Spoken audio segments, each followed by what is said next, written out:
joy and privilege it is to be able to share today with you and family here and friends, I'm sure. A diverse group of people, globally represented, I think. Mavis, what a wonderful, wonderful person. Got to know her maybe the last 6 to 8 years of her life, and just one of the sweetest ladies I think I've ever met.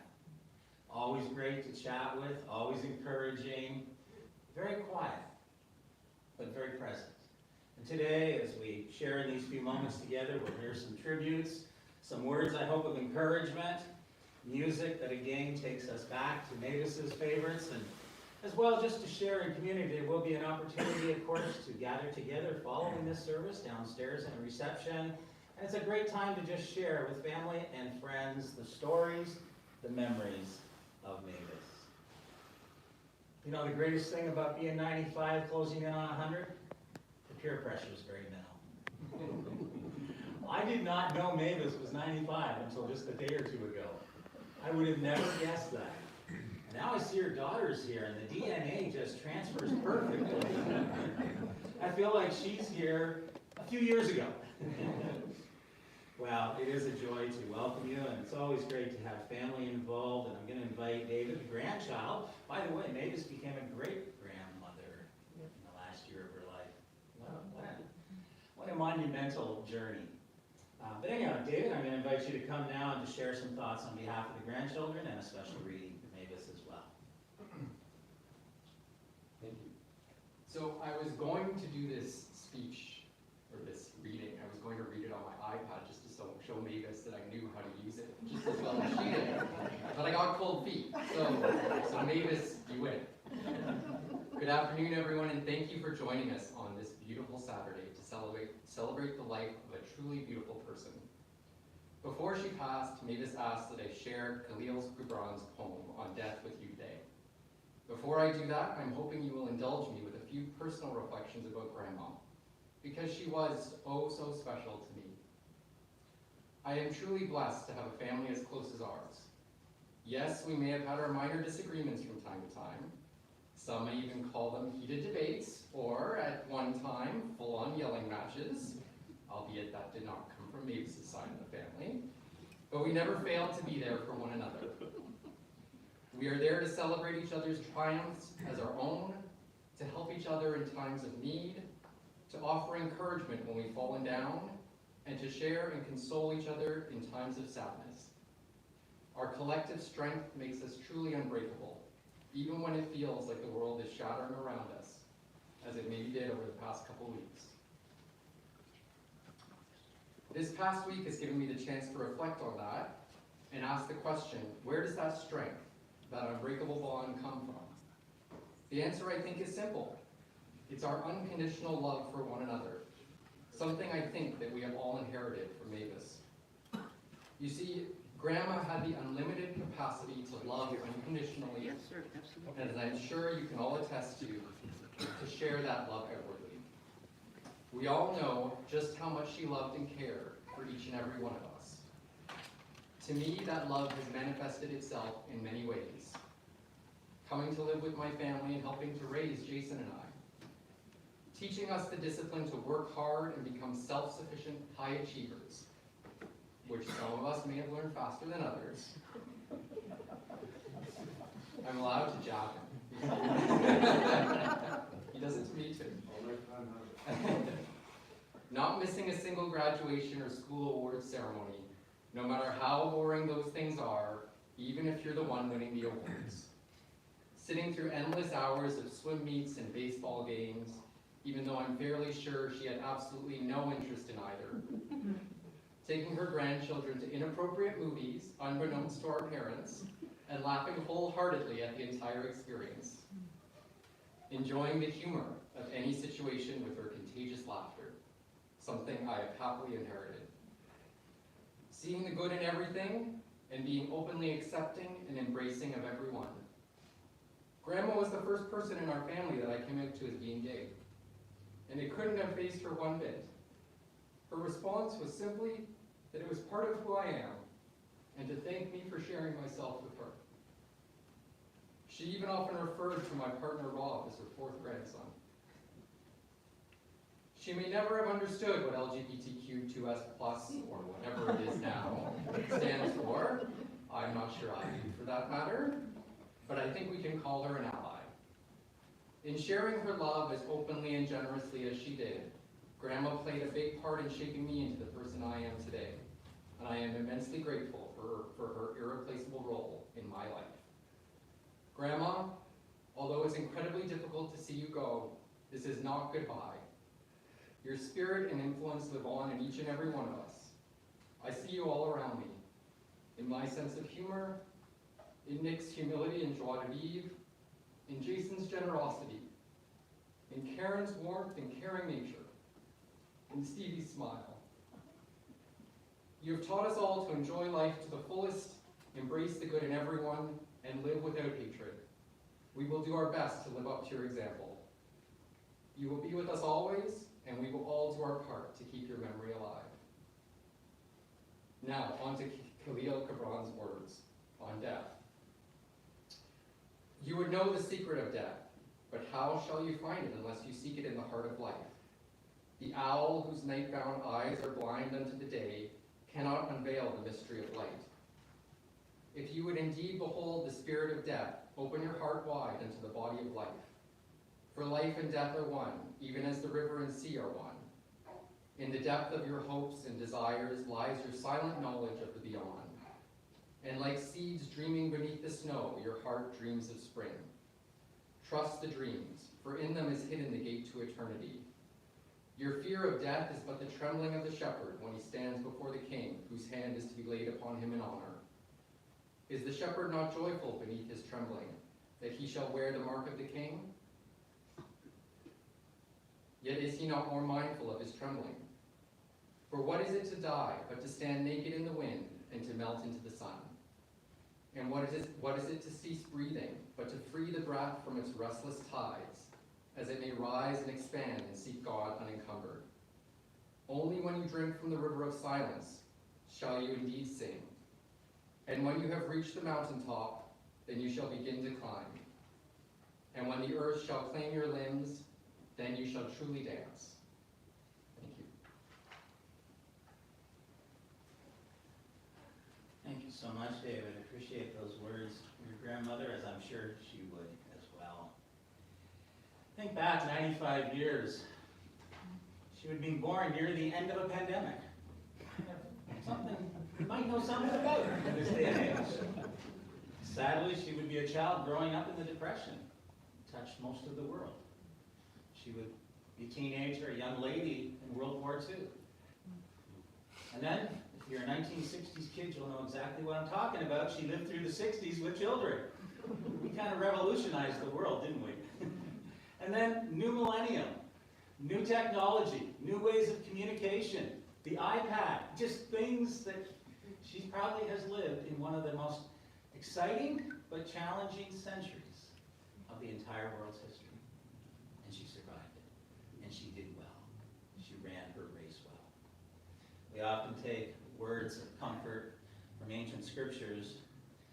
David was a man who worked very hard, a military man, skilled in the day of his weapons, and of course an outstanding leader of his day. Long before he would become the second king of Israel, he was a shepherd boy. And he penned these words that have been so often shared at moments like this in Psalm 23. The Lord is my shepherd, I shall not be in want. He makes me lie down in green pastures. He leads me beside quiet waters. He restores my soul.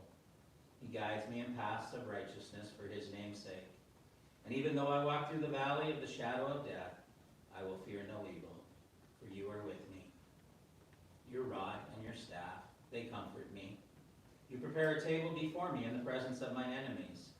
You anoint my head with oil, my cup overflows.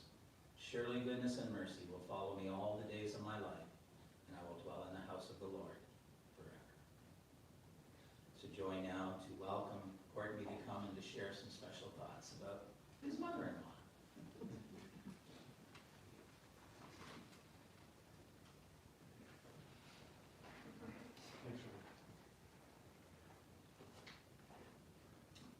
Bestowed upon all of the friends and family. I appreciate your presence here. The three girls. It's really an honor for me to be here. I have to warn you though, I have been known to shed a tear or two, so everyone should pull out their handkerchief. At this moment, I've known Mavis for 50 years, and I celebrate the life of a marvelous woman. She was totally accepting of me and everyone I ever met. Never judged anybody. Never had an, I believe me, never had an unkind word or spiteful word towards anybody, which I think is pretty incredible. She had a tremendous patience and endurance, and we all loved her dearly, as she loved and returned that love to all of us, friendship, etc. And all the relatives too that are here. Thank you again. And I want to thank the people who couldn't be here, who are so close to Mavis and are hopefully able to experience this by live streaming. Everyone that she touched was important to her, and she would be thrilled to know that you have chosen to be with her at this time. Anyway, I will proceed with the eulogy for Mavis Aqui. Mavis Isabel Aqui was born in Aqui, Tobago on the 2nd of March, 1927, the only child of Clarence and Louisa Phillips. She was homeschooled.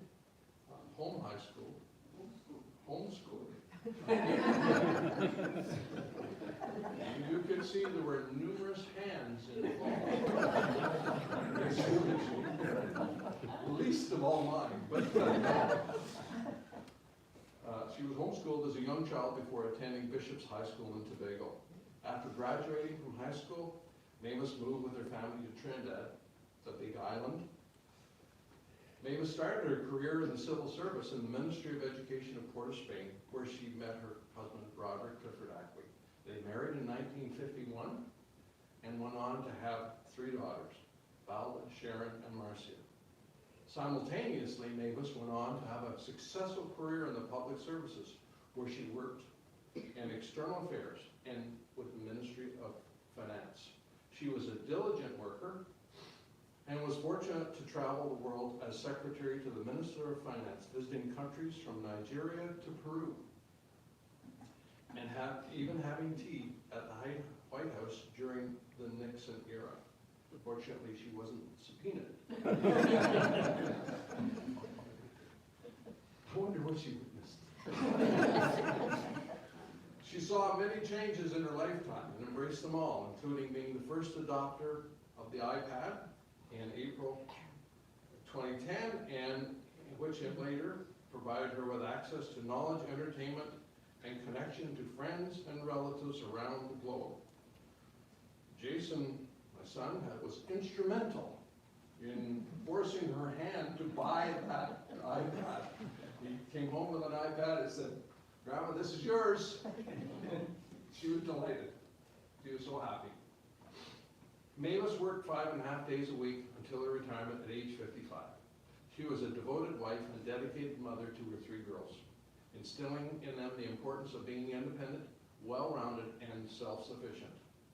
Despite her busy schedule, she always found time to enjoy the company of her girls and her adopted Hammond girls next door, taking them on movies on a Sunday afternoon and hanging out with them.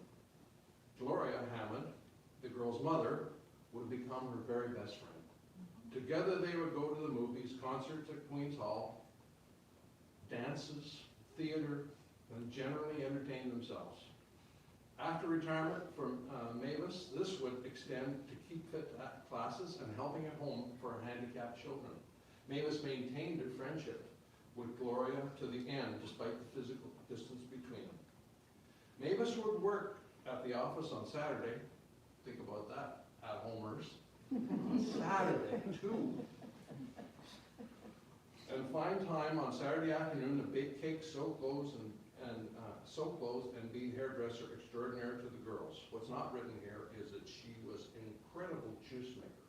Any fruit in Trinidad she could make juice out of. They were incredible brews. I loved her gadgets. She loved her gadgets. Curry, take note. Especially kitchen gadgets. And when she no longer had a need for gadgets herself, would enjoy shopping and indulge her daughter in their shared pursuit and discovery of the latest device that would somehow become a necessity item that no kitchen should be without. And we still have them. Happily.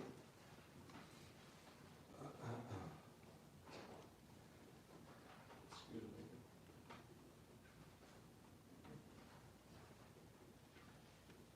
Mavis was fortunate to have 3 dedicated son-in-laws who involved her in their lives. She always appreciated all that they did for her and was grateful to know that her daughters were respected and loved in fulfilling relationship.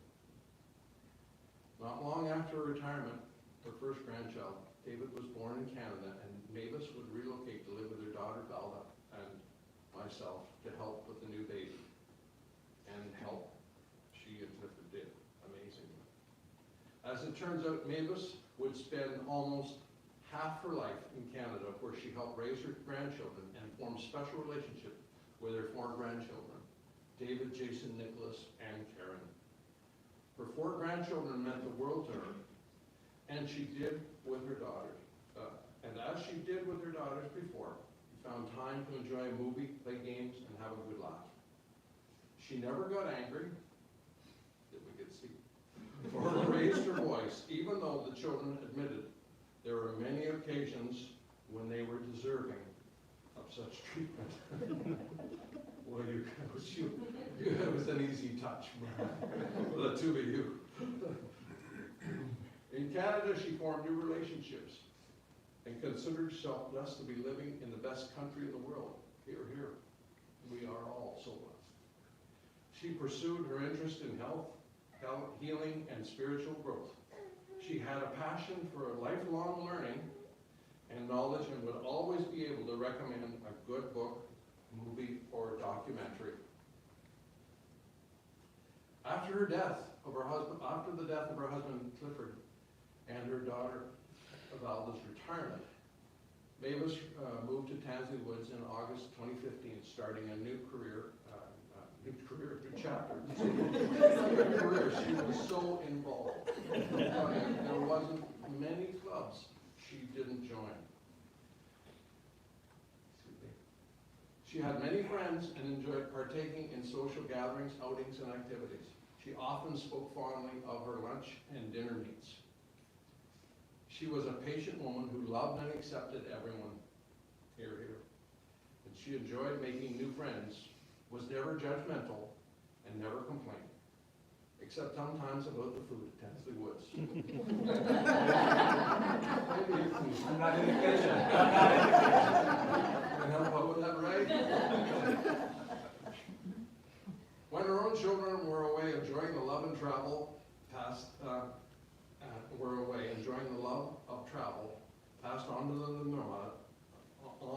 to them from their mother. Her surrogate daughters, Heather, Juliet, Zelina, assisted by Canute, husband, would not hesitate to step in and take her to doctor's appointments and invite her home for some home cooking. She providing her with tasty meals. Mavis loved her spicy food, and this was a welcome treat from the food at Tansley Woods. Mavis was full of grace, compassion, and gratitude. She was a loyal friend, counselor, and guide. She loved a good laugh, theater, entertainment, and being involved and included in events and activities. She was also content with her own company. Only children are. And when she could no longer travel, enjoyed hearing the tales and adventures of others. She was a strong yet gentle woman, always grateful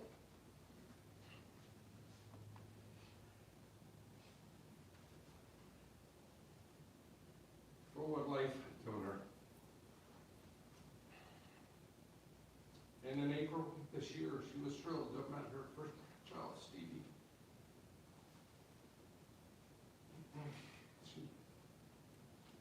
She always retained her fondness to Tobago and never forgot her roots. She appreciated the T&T treats that Dexter, Juliet, and Yasmin would keep her well supplied with. She would want all of us to have a good laugh.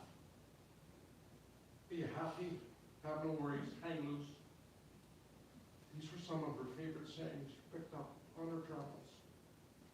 They would say, you don't die till your name is never spoken again.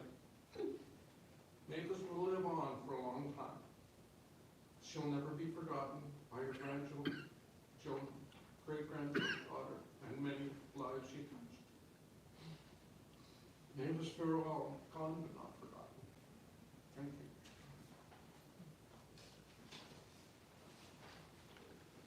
Thank you so much, Courtney. Appreciate the words about Tansley. You've got some of my notes there.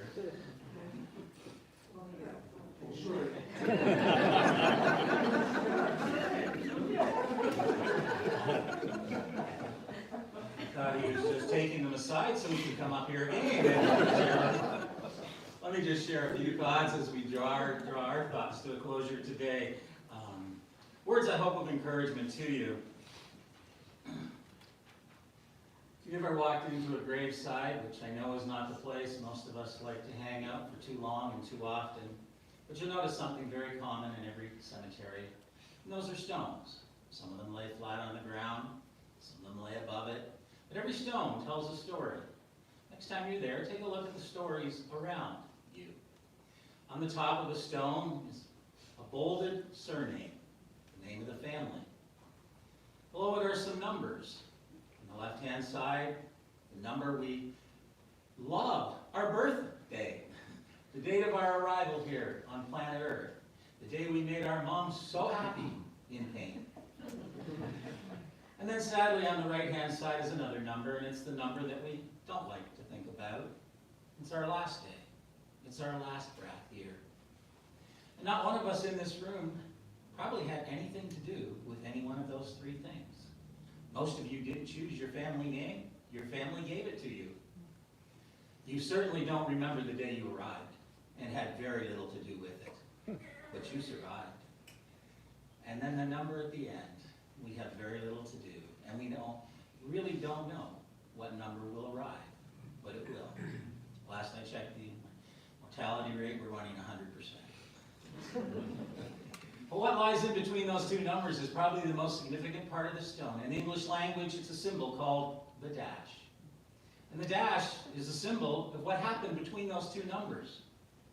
2 days ago, I stood in a very similar place with a 37-year-old. Not very long. It's interesting how we measure life through numbers of years, rather than the way in which we lived.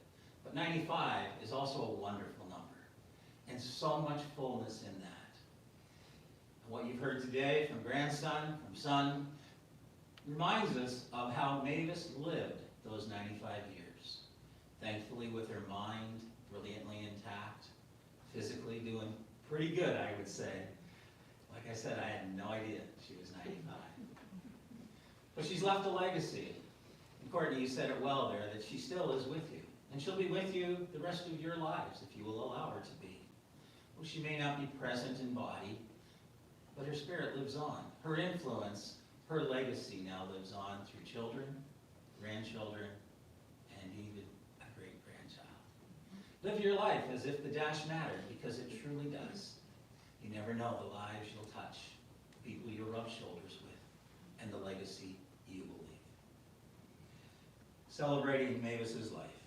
You can shed tears that she is gone, or you can smile because she lived. You can close your eyes and pray that she'll come back, or you can open your eyes and see all that she has left. Your heart can be empty because you can't see her, or you can be full of the love that you shared with her. You can turn your back on tomorrow and live yesterday, or you can be happy for tomorrow because of yesterday. You can remember her and only that she is gone, or you can cherish her memory and let it live on. You can cry, close your mind, be empty and turn your back, or you can do what she would have wanted. Smile, open your eyes, love, and go on. In just a few moments, we're going to close our thoughts here today. As I mentioned, there is a reception downstairs for as many of you would like to stay. We're going to close in just a moment with a hymn, though, that is one of Mavis's favorites, Hymn It Is Well With My Soul. Maybe some of you know the story behind that, maybe some of you don't. It was written by a gentleman named Horatio Spafford. Not a common name. He was an industrialist, a very wealthy man, and in the late 1800s there was this little fire that overwhelmed the city of Chicago. You've probably heard of the Great Chicago Fire. And he lost basically everything. And so he sent his wife and 2 daughters across the pond to Ireland, where he and his younger son would stay back to clear up the issues that had to be dealt with, and then he would join his wife and daughters. Fortunately, pre-Titanic, but same result, the ship had a sea disaster. And when she finally arrived in Ireland, she telegraphed back and said, all is lost, except her. They lost their 2 daughters on that shipwreck. A month later, he would be on a boat crossing the Atlantic in a very similar way, and the captain came on the loudspeaker system, which was very personal in the 1800s. But he would let them know that this was approximately the place where that ship had its shipwreck. And Horatio penned the words to the song in which you're going to hear, It Is Well With My Soul, believed to be at the time and place where he had lost his daughters. You know, most of us know that story, maybe some of us don't, but some of us have heard it before. But I had a new chapter written to it but a few years ago, and I didn't know this. Sadly, they would lose their son through sickness and disease in the earlier part of the 1900s. And the church in which they were attending didn't dismiss them, but felt that there was something wrong with them. Sad, isn't it? And they would relocate. And I found this out but a few years ago because I was there in Jerusalem. They would relocate to Jerusalem in Israel. And they began to help the needy, the poor, those who had been broken emotionally, living through a pandemic at that time, 100 years ago. I was in Israel a few years ago, and we drove by this building, and their tour guide looked up and he said, that's the Horatio Spafford Memorial Building. And they served the rest of their lives there, serving others. But it was the words of this song that touched so many people. Let me close in prayer, and then we're going to hear these words. Our God and Father in heaven, we thank you for the joy of placing us in families and giving us friends for companionship. We're so grateful for Mavis's life, the love in which she shared with so many, the friendship that she had, even up to her last day. We thank you for that. Thank you for all those things that made her special to those around her. Her love for her family, her desire to meet the needs of others around her, and her love for life. And may your peace now come down on the sadness of missing her, and may you comfort our hearts today. And may this brief tribute, this time together, be a grateful acknowledgement of Mavis's life. And we thank you that you also understand our needs at this time and enter into our brokenness and our sorrow. We thank you most of all for your love, your grace, your mercy. In Christ's name, amen. The words of It Is Well With My Soul.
and gentlemen, I invite you to stand.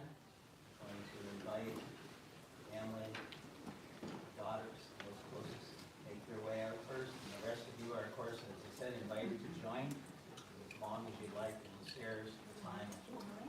Just sharing stories together and memories.